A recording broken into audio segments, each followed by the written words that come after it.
আজ অনেক বছর পর পাঁকাল মাছ পেয়েছি। আমাদের এখানে এই মাছটাকে তো পাঁকাল মাছ বলে। আপনারা কে কী নামে চেনেন অবশ্যই কিন্তু জানাবেন। গরমকালেই কিন্তু এই মাছটা পাওয়া যায় পুকুর বা নদী শুকিয়ে গেলে। তো আমি এখানে পাঁকাল মাছ ভালো করে বেছে ধুয়ে কেটে নিয়েছি। মাথাটা শুধু ফেলে দিয়েছি, গোটা গোটাই রান্না করতে হয়। তারপর নুন হলুদ মাখিয়ে ভালো করে ভেজে নিয়েছি। তারপরে আরেকটুখানি তেল দিয়ে অনেকটা পরিমাণ পেঁয়াজ লাল লাল করে ভেজে নিয়ে সব রকমের গুঁড়ো মশলা, শুকনো লঙ্কা দিয়ে আদা রসুন বাটা সব কিছু দিয়ে ভালো করে কষিয়ে নিয়েছি। তারপরে মাছগুলো দিয়েছি, মাছগুলো দিয়ে আরও কিছুক্ষণ কষিয়ে নেব।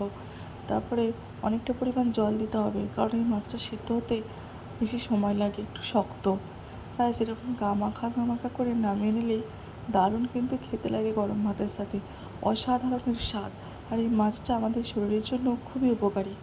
আপনারা যদি পারেন তো এই মাছটার খোঁজ নিয়ে দেখতে পারেন। সকলে ভালো থাকবেন। Bye bye.